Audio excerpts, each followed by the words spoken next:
میرے پاس نا ایک مولوی کہتا نہیں میں نے آپ کے ساتھ مناظرہ کرنا ہے، وہ یہ کرکٹ کٹ نہیں ہوتی بیگ کتابوں کے ساتھ بھر کے آ گیا میرے پاس، کہتا جی حضرت معاویہ نے دیکھیں نکاح شادی سے پہلے ہو جاتا ہے، حق مہر کچھ نقد ہوتا ہے کچھ ادھار ہوتا ہے، تو ادھار جو حق مہر ہے، تب میں ایک ایسے ادارے میں کام کرتا ہوں جو سمگل شدہ سامان پکڑتے ہیں، ہمارے آفیسر کچھ حکومت کے حوالے کر دیتے ہیں اور کچھ سامان پاس رکھ لیتے ہیں، اور اگر وہ اپنے سامان سے ہمیں کچھ دیں تو لے لینا چاہیے۔ سبحان سوال ہے ایک بھائی کا میرے متعلق ہے، ایک بھائی نے میرے بارے میں کہا ہے کہ یہ سوال و جواب کی نشست ہو جاتی ہے سنت بعد والی جو ہیں وہ کے اندر 30% سے زیادہ شیعہ ہیں، ہم اگر صحابہ کرام کی غلطیاں بیان کریں گے تو وہ اولادوں کو ہماری تقریریں سنائیں گے، کہیں گے دیکھو جو اسی آندے فاسألوا اہل الذکر ان کنتم لا تعلمون۔ دیکھیں ایک بات یاد رکھیں، یہ سوشل میڈیا پر جو مختلف پیجز میرے نام پر چلائے جاتے ہیں ان کو ایڈمن چلاتے ہیں، اور وہ کوئی ایسی چیز منہ سے پوچھ کر اس کے اوپر چڑھا دیتے ہیں جس کا مقصد جو ہے وہ کسی کی تذلیل کرنا نہیں ہوتا، ایک نصیحت کرنا ہوتا ہے، اور نصیحت تحقیقی اور الزامی جواب دونوں میں کی جا سکتی ہے۔ آج کل یہ ایک رواج چل پڑا ہے، رواج کیا ہے کہ ایک بندہ جو ہے وہ عہدے کے لیے ایک نئی جماعت بنا لیتا ہے، ایک دوسرا اٹھتا ہے وہ ایک نئی جماعت بنا لیتا ہے، ایک تیسرا اٹھتا ہے وہ نئی جماعت بنا لیتا ہے، تو یہ عہدوں کے حرص کی جو ہے حوصلہ شکنی کرنی چاہیے۔ جی حافظ صاحب میں ایک ایسے ادارے میں کام کرتا ہوں جو سمگل شدہ سامان پکڑتے ہیں، ہمارے آفیسر کچھ حکومت کے حوالے کر دیتے ہیں اور کچھ سامان پاس رکھ لیتے ہیں، اور اگر وہ اپنے سامان سے ہمیں کچھ دیں تو لے لینا چاہیے۔ سبحان اللہ بھائی میں اس کے لینے کے جواز کا فتویٰ نہیں دے سکتا، کسٹم کے مال میں چوری ہو اور مفتی عمر صدیق ہو، اعوذ باللہ ان نکون من الجاہلین۔ بندہ کہتا ہے 2 نمبری میں کروں تے مینوں کوئی مفتی فتویٰ دے دے، یہو جے فتوے لینے نے تے پٹھان فتوے دیندے نے، بجلی چوری کرو، گیس سیدھا ڈائریکٹ مسیتاں نوں لگا ہے بغیر میٹر دے۔ ہم جو ہیں نہ ٹیکس چوری کا آپ کو فتویٰ دے سکتے ہیں، نہ سمگل شدہ مال چوری کا فتویٰ دے سکتے ہیں، نہیں بھائی۔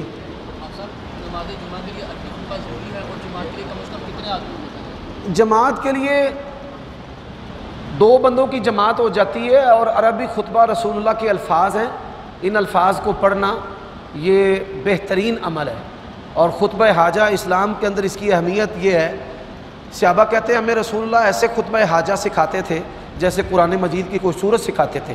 یہ جو جمعے کا خطبہ ہے نا ہر بندے کو یاد ہونا چاہیے۔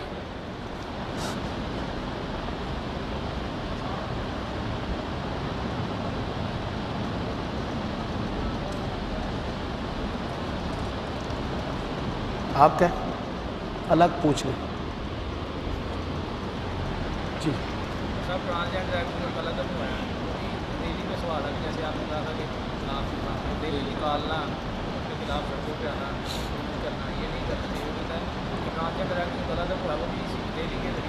بعض بندے جو ریلیوں کے حامی ہیں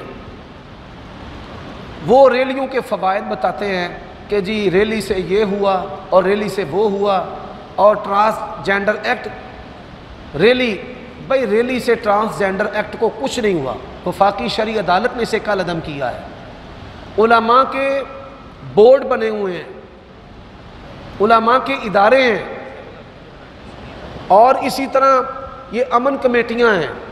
جب علماء سب کے سب کسی ایک چیز پر اکٹھے ہو جاتے ہیں، سڑک پر بھی نہیں نکلتے، اور حکومت کو علماء کے اتفاق کا پتہ چل جاتا ہے، حساس ستارے فوراً بتا دیتے ہیں مولوی ایک ہو گئے جے فکر کر لو کوئی۔ اچھا اگر سڑکوں پر آنے سے کچھ ہوتا تو پاکستان تو اسلام کے لیے بنا ہے، تو یہاں تو اسلام پاکستان کا قانون ہونا چاہیے تھا۔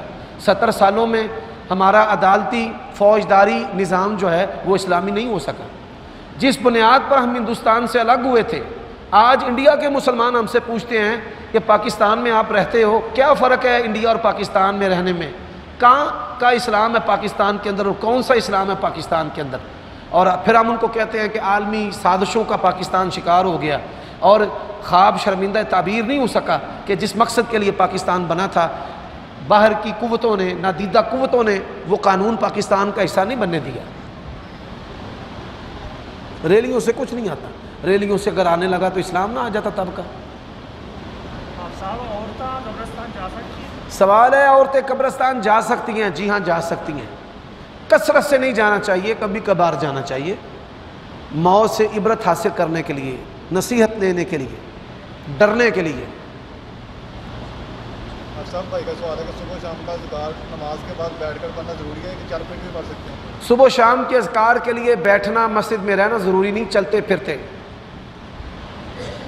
کر سکتے ہیں بھائی. ہاتھ کار وال دل یار وال، ہاتھ کام کی طرف رکھے اور دل اللہ کی طرف. وہ صحیح دنیا والے یار نہیں، ساریاں یاریاں خاریاں نے.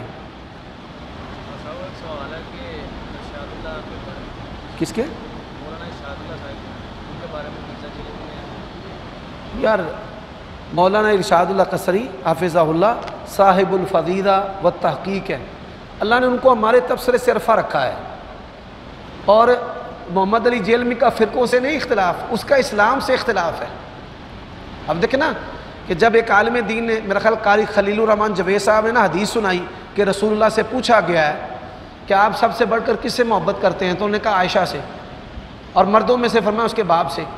اب اس کو اتنی خارش ہوئی کہ اس حدیث کو قبول کرنے کی بجائے، اپریشیٹ کرنے کی بجائے، ایک سخت ضعیف روایت اس کے مقابلہ لے آیا کہ حضرت علی سے اور فاطمہ سے سب سے بڑھ کر محبت ہے. اولاد میں سے انسان یہ بات کہہ سکتا ہے، لیکن مجموعی طور پر آپ دیکھیں اس کا فرقوں سے نہیں اختلاف، میں یہ بات کہتا ہوں اس کا اسلام سے اختلاف ہے. مرزا صاحب کا کہتا نہیں مرزا صاحب آپ کا احترام کرتے ہیں، میں ان سے عرض کرتا ہوں کہ صحابہ کا احترام کریں. ہاں دیکھیں کوئی بندہ میرا احترام کرے اور میں یہ اخلاقی رشوت ہوتی ہے. دیکھیں نا ایک بندہ کسی بڑے کے بارے میں غلط زبان استعمال کرے اور اس کے بارے میں نرم رکھے، میرے بارے میں نرم رویہ، یہ اخلاقی رشوت ہے کہ آپ بھی میرے بارے میں نرمی برتو. ہاں حال کوئی نہیں نا ذاتی. دیکھیں رسول اللہ نے فرمایا ایک کے ساتھ شیطان ہے، دو سے دور ہے. مرزا کے ساتھ کوئی نہیں، اس سے پہلے بھی کوئی نہیں اور اس کے بعد بھی نہیں ہوگا، اس کے ساتھ شیطان ہے. رسول اللہ کی جماعت ہمیشہ حق پر اور حق پر رہے گی.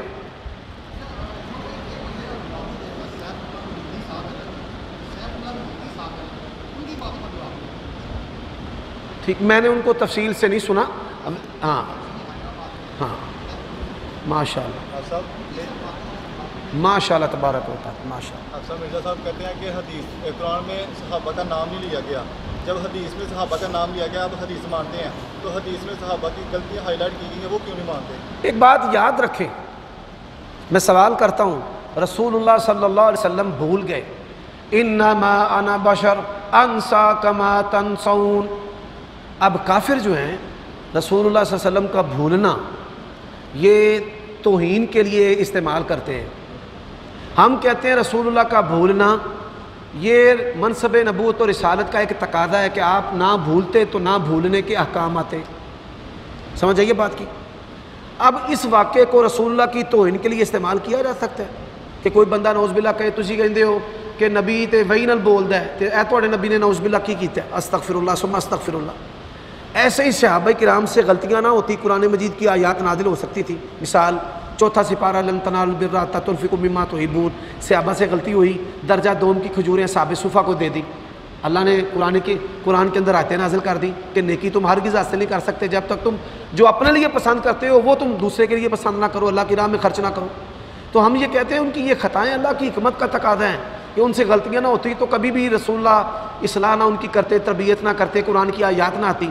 لیکن کبھی کسی صحابی نے اسلام کے 1500 سالہ یہ 1445 ہجری ہے، کبھی کسی عالم ربانی نے صحابہ کرام کی غلطیوں کی مجلس قائم کی ہو؟ دیکھیں نا کیا ضرورت ہے ان کو صحابہ کرام کی غلطیاں بیان کرنے کا. غلطیاں بیان کرنے کا فائدہ کس کو ہوگا؟ آپ کے والد کے دشمن ہیں. میں سوال کرتا ہوں کیا ہمارے ماں باپ لڑتے نہیں ہیں؟ ان سے غلطیاں نہیں ہوتی، ان سے کوتاہیاں نہیں ہوتی؟ اچھا آپ کے والد صاحب کے دشمن اکٹھے ہوں اور آپ اپنے والدین کے دشمنوں کے سامنے میں کیا کہیں گے؟ میرا باپ بڑا غسیلا سی، میرا باپ فلانی جگہ تے انہیں جھوٹ بولیا، میرا باپ جڑا ہے وہ میری ماں نے بڑا ماریا، میرے باپ نے فلانے دفعہ قرضہ دینا سی، کبھی ایسے ہوتا ہے؟ اب صحابہ کے دشمن اہل تشیع کے سامنے صحابہ کی غلطیاں بیان کرنی ہیں، اس کا فائدہ کس کا ہوگا؟ کس کو ہوگا؟ بندہ باپ کے دشمنوں کے سامنے ان کے باپ کی خوبیاں بیان کرتا ہے کہ میرا باپ بڑا سخی تھا، میرا باپ اللہ کے راہ میں خرچ کرنے والا تھا، میرا باپ غصے کو ضبط کرنے والا تھا۔ ایسے ہی صحابہ کرام، ہم امت کے اندر 30% سے زیادہ شیعہ ہیں، ہم اگر صحابہ کرام کی غلطیاں بیان کریں گے تو وہ اولادوں کو ہماری تقریریں سنائیں گے، کہیں گے دیکھو جو اسی آندے ساں وہ لو اونج نیچے پہ ہوتا۔ صحابہ کرام انسان تھے، ان سے خطائیں ہوئی ہیں، ہم انکار نہیں کرتے، ان سے غلطیاں ہوئی ہیں، ان سے گناہ ہوئے ہیں، لیکن یہ چیزیں بیان کرنے سے اسلام کو فائدہ ہوگا نقصان ہوگا؟ نقصان ہوگا۔ کس کو فائدہ ہوگا؟ شیعہ کو۔ علی مرزا کی تقریروں کا فائدہ کس کو ہے؟ شیعہ مولوی اندر نے سنو علی مرزا نو، سنو علی مرزا نو۔ سنیوں نے کبھی نہیں کہا کہ سنو اس کو، کیوں نہیں کہا؟ جدو سنن گے حضرت عائشہ کو باغیہ سمجھیں گے، رسول اللہ نے فرمایا مجھے سب سے بڑھ کر محبت ہی عائشہ سے ہے۔ سنیں گے نعوذ باللہ تو صحابہ کرام کو باغی، سرکش، جھوٹا، اقتدار کا حریص اور یہ اور وہ۔ اللہ نے قرآن میں کہا کہ صحابی،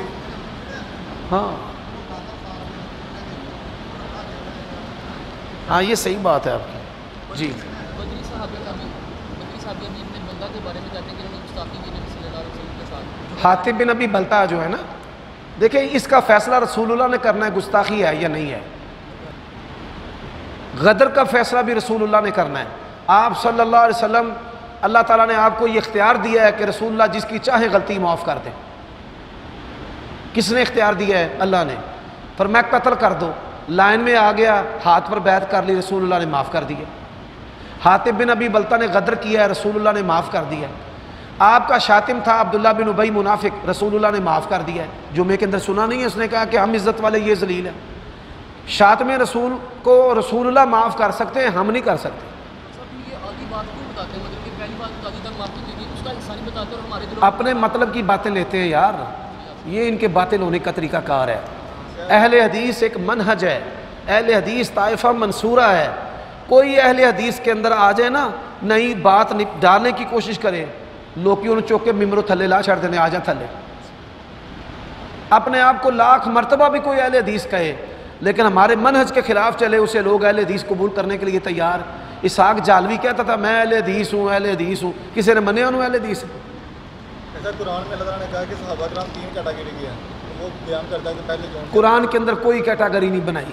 ہاں یہ کیٹاگریاں ہیں کہ فتح مکہ سے پہلے اور بعد کے، پہلے آنے والے السابقون الاولون من المہاجرین والانصار، لیکن 3rd کیٹاگری بنا کے ان کو نعوذ باللہ ان کہنا کہ ہم نہیں کہہ سکتے کہ جنتی ہیں، جہنمی ہیں۔ لا حول ولا قوت۔ ہاں جی، یہ کچھ بھی نہیں ہے، یہ کچھ بھی نہیں ہے۔ شیعہ ہے نا، شیعہ کبھی آزما کر دیکھ لینا۔ ایک شیعہ تھا، میں نے کہا حضرت معاویہ جو ہے بڑے ظالم تھے نعوذ باللہ، اس نے ایسے دیکھا، میں نے کہا میں کچھ نہیں کہتا، کہتا ہاں ہمارے مذہب میں ان کو بڑا برا سمجھا جاتا ہے۔ میں نے کہا سب سے برا؟ کہتا ہاں۔ میں نے کہا کتنی دیر انہوں نے حکومت کی ہے؟ کہتا 40 سال۔ تر صاحب 20 سال گورنر رہے نے تے 20 سال خلیفہ رہے نے، 40 سال۔ میں کہا 40 سالوں دے وچ حضرت معاویہ دی ایک غلطی کڈ کے لیا۔ 13 صدیاں تو شیعہ دا فرقہ ہے، کسی نے حضرت معاویہ دی سیاسی حکومتی غلطیاں کڈیاں ہوں؟ لیاؤ۔ اتنی بہترین مثالی حکومت کی ہے کہ دنیا دا غلیظ ترین مخالف شیعہ بھی حضرت معاویہ دی کوئی سیاسی کوئی حکومتی غلطی نہیں کر سکتے۔ لیاؤ کڈ کے۔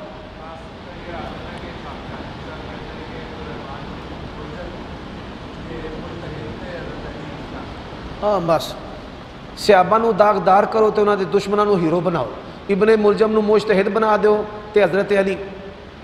میں نے دیکھا ہے کہ کئی اپنے آپ کو سنی کہلوانے والے ہیں، حضرت علی کا نام لیا جائے، ان کی شان بیان کی جائے تو ان کے چہرے جو ہے نا وہ لٹک جاتے ہیں، پیلے پھٹک تے کالے ہون لگ پیندے نے، انہوں نے آوازاری ہوندی ہے حضرت علی انہوں نے فضائل تو۔ اہل حدیث الحمدللہ وہ لوگ ہیں ہمارے سینے میں حضرت معاویہ اور علی کی محبت ہے، اور یہ محبت رسول کی وجہ سے ہے۔ ہمارے دلوں میں سیدہ عائشہ اور سیدہ فاطمہ کی محبت ہے، اور یہ محبت رسول کی وجہ سے ہے۔ ہم ہر اس کو محبت دیتے ہیں جس کو رسول اللہ نے محبت دی ہے، ہر اس کو محبت دیتے ہیں جس کو صحابہ نے محبت دی ہے، خاندان نبوت نے محبت دی ہے۔ سب یہ حدیث بیان کرتے ہیں کہ حضرت علی نے فرمایا تھا کہ میں میر معاویہ کا کیس اللہ کے سامنے رکھوں گا، میں نے معاف نہیں کیا۔ او اچھا یار، رکھ لیں حضرت علی اللہ کے سامنے کیس حضرت میر معاویہ کا، ان کو کس نے اختیار دیا کہ کیس لوگوں کے سامنے رکھیں؟ اور جو لڑتا رہے وہ کہتا ہے میں نے کیس اللہ کے سامنے رکھنا ہے۔ حضرت علی کہتے ہیں کہ میں نے معاویہ کا کیس اللہ کے سامنے رکھنا ہے، اور یہ جو کالے منہ والے ہیں یہ لوگوں کے سامنے رکھ رہے ہیں۔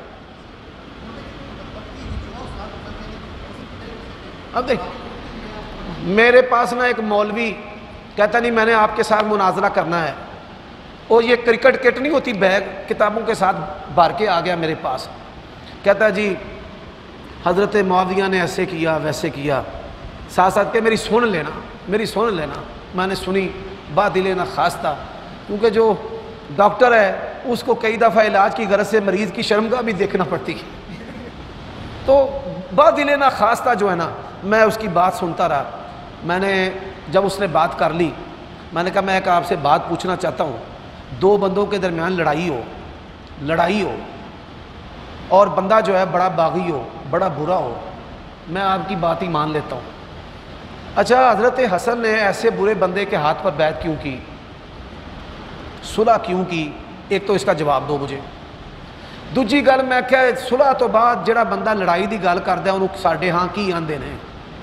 دو بندے جو لڑ پین پھر انہاں دی صلح ہو جائے، صلح تو بعد جڑا بندہ لڑائی دی گل کردا ہے ساڈے ہاں لوکی انہوں شیطان آندے۔ حسن معاویہ کی صلح ہو گئی، رسول اللہ کی پیشین گوئی تھی، آپ نے فرمایا میرا پتر یہ سردار ہے، مسلمانوں کے دو گروہوں میں صلح کروائے گا۔ اب صلح ہو گئی، صحابہ مان لی، اہل بیت نے بھی مان لی، اے جڑے بے ایمان نے اج تک نہیں مانتے، اج تک لڑائی دیاں گلاں کردے نے پے۔ صلح کے بعد لڑائی کی باتیں شیطان کرتا ہے، بندے دا پتر نہیں کرتا۔ میں کہہ دا جواب دے پھر اگاں ٹوری۔ کبھی اس صلح پر کسی صحابی نے اعتراض کیا ہو، کبھی اس صلح پر کسی بعد والے نے اعتراض کیا ہو؟ 15ویں صدی چ میں کہا بندہ لال چھتر لوے، حکے دا پانی پائے، سویرے بھی 100 مارے تے رات میں بھی 100 مارے، تے تانوں یہ گل سمجھائے کہ صلح تو بعد لڑائی دیاں گلاں نہیں کری تے صلح تو بعد صلح دے اوتے کسے اعتراض بھی نہیں کیتا۔ جڑا صلح دے اوتے اعتراض کردا ہے او دا اعتراض تے رسول اللہ دے اوتے وے، جنہاں نے فرمایا بھئی میرا پتر صلح کرائے گا۔ نبی پاک نوں تے چاہیدا سی نعوذ باللہ کہہ دیندے حسن معاویہ دے نال صلح نہ کری، جے صلح کرن لگے تے نہ کری، چٹا جواب دے دے۔ عجیب بات ہے، رسول اللہ کی سچائی جو ہے اس کے اوپر کالک مل دینا، آپ کی پیشین گوئی کے اوپر اپنی ذہن کی گندگی مل دینا۔ نبی پاک کہیں صلح کروائے گا دو گروہوں میں، میرا پتر سردار ہے، دونوں گروہوں کو نبی پاک مسلمان کہیں، اے بے ایمان منافق بنا دے ترین نے حضرت معاویہ نو نعوذ باللہ استغفر اللہ۔ پھر صلح کی شرطیں بنا کر رسول اللہ کی حدیث کا انکار کرنا، آپ کی پیشین گوئی رسالت کی صداقت۔ دلائل النبوہ کے اندر اس حدیث کو محدثین نے نقل کیا ہے، حضرت معاویہ پرتان کے لیے نہیں، نبی علیہ السلام کی سچائی کے لیے۔ تو تسی صلح دیاں شرطاں کولو بنا کے نبی علیہ السلام دی سچائی نو داغدار دی کوشش کر دے، سمجھنا چاہیے۔ یہ جو شیعہ مذہب ہے نا، یہ صرف واقعہ کربلا کے گرد گھومتا ہے۔ ان کی عبادت گاہیں صرف 10 دن کھلتی ہیں، 1 محرم سے 10 محرم تک، ختم۔ بڑے بڑے شیعہ مولویوں کو نہیں پتا حضرت حسن کب شہید ہوئے، کس نے شہید کیا، کیسے شہید کیا، بس انہوں نے پتہ ہے حسین نو رونا ہے، پٹنا ہے تے کھانا تے لبنا، بس یہی نہیں پتہ۔ بھائی کا سوال ہے، آپ کا مسئلہ کیا ہے؟ اگر آپ کو نہیں پتہ، جو جانتا ہے وہ تو جانتا ہے۔ اللہ تعالیٰ کی توفیق و رحمت سے میرا منہج محدثین والا ہے، اور میرا جو مسلک ہے اہل السنہ والجماعہ اہل حدیث ہے، بالکل واضح لفظوں کے ساتھ۔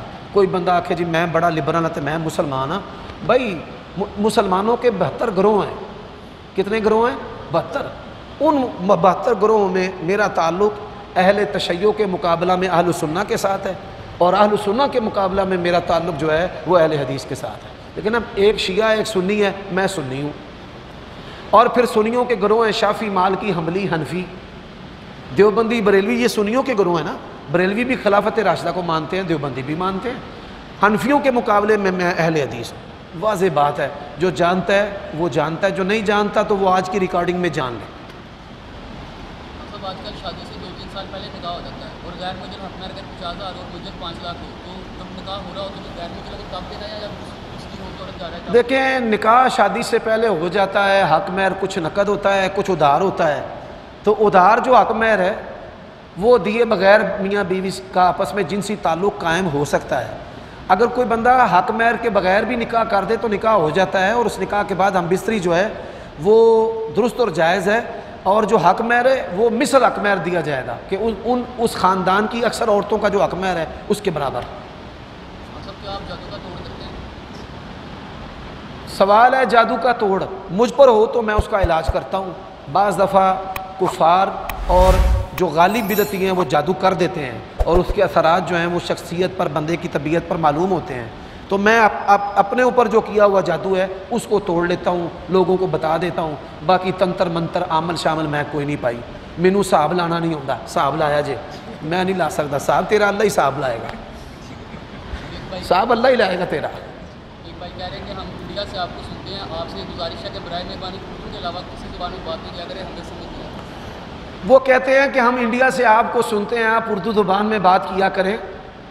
بھائی میری مادری زبان پنجابی ہے اور پنجابی کو سمجھنے والے کروڑوں لوگ ہیں. تو یہ پنجابی کا اگر تڑکا نہ لگائیں تو پنجابی ہماری پھر اردو کو بھی قبول نہیں کرتے. تو میں ایسی کوئی بات نہیں کہتا کہ جو پنجابی میں ہو اور اردو والے اس کو سمجھ نہ سکیں. اپنی بات کو میں اردو میں دہرا دیتا ہوں یا اردو والی بات کو پنجابی میں کرتا ہوں. ایسا نہیں کہ کوئی ایسا جملہ ہو. بعض چیزیں ہوتی ایسی ہیں، بعض دفعہ ہم تقریریں کرتے کرتے نا ہمارے اوپر ایک کیفیت طاری ہو جاتی ہے. وہ کیفیت کا اظہار جب تک پنجابی میں نہ ہو تو پھر تب تک نہ سمجھ آتی ہے، نہ سمجھا سکتا ہے، نہ بندے کو پھر بات کرنے کا چس آتا ہے، سواد نہیں ہوتا. پنجابی جو ہے نا یہ ایک زبان ہے ہماری اور یہ بڑی وسیع زبان ہے. اور اردو جو ہے وہ قاصر ہے کہ پنجابی کے کئی ایسے جملے ہیں جس کو ہم اردو میں بیان نہیں کر سکتے.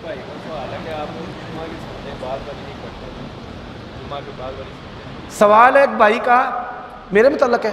ایک بھائی نے میرے بارے میں کہا ہے کہ یہ سوال و جواب کی نشست ہو جاتی ہے، سنت بعد والی جو ہیں وہ کدھر جاتی ہیں؟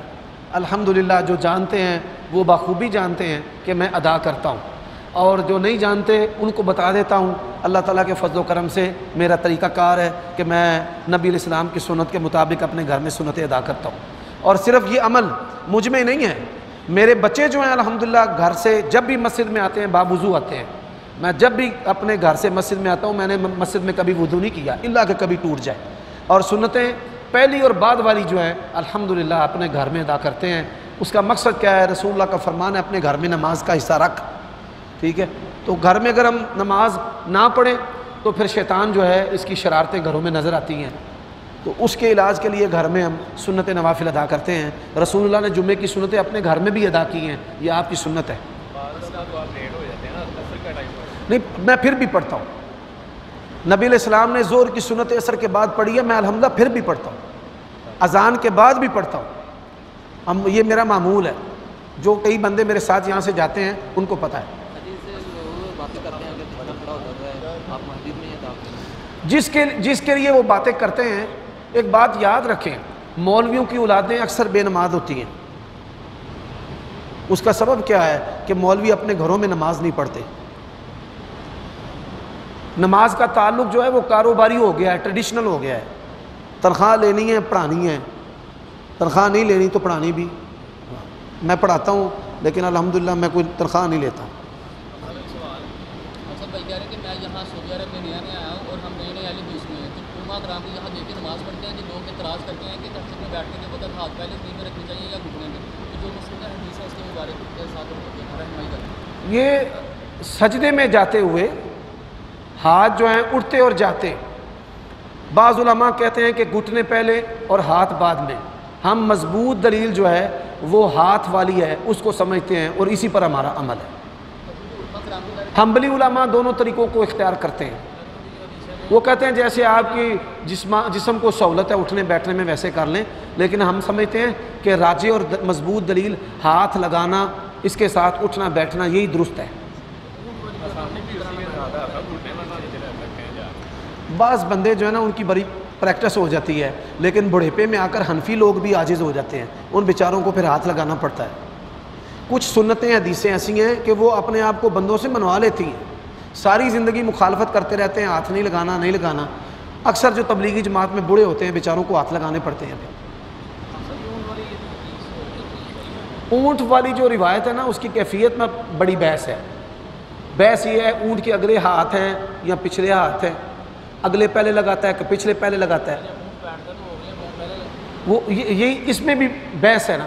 ہم کہتے ہیں اس بحث کو چھوڑ کر جو ہے وہ واضح حدیث میں الفاظ آتے ہیں، اور پھر اٹھنے کا انداز ہے کہ جس طرح عورت آٹا گوندتی اس طرح رسول اللہ اٹھتے، عورت آٹا گوندتی اس طرح رسول اللہ اٹھتے. تو یہ بیان کرنے کا پھر مقصد کیا ہے؟ اگر ہاتھ ہی نہیں لگانے، اٹھنے کی جو کیفیت ہے وہ کیوں بیان کی گئی ہے؟ اونٹ کی کیفیت والی بحث میں آپ جائیں نا، وہ ہر دو طرح کی بحث موجود ہے. اب یہ جو واضح حدیث ہے کہ عورت جس طرح آٹا گوندتی اس طرح ہاتھوں کی کیفیت ہوتی رسول اللہ جب اٹھتے تھے. سب ایک بہن کا سوال ہے کہ میرے خاوند دین سے بہت دور ہے، تو وظیفہ بتا دیں کہ وہ نماز وغیرہ قرآن وغیرہ پڑھنے لگا. اپنے خامد کو دم کیا کریں سورۃ فاتحہ آیت الکرسی 3 کول کا، اور دین کی محبت اس کے اندر اجاگر کرے، دین کی محبت اس کے اندر اجاگر کرے. سبحانک اللہم ربنا و بحمدک.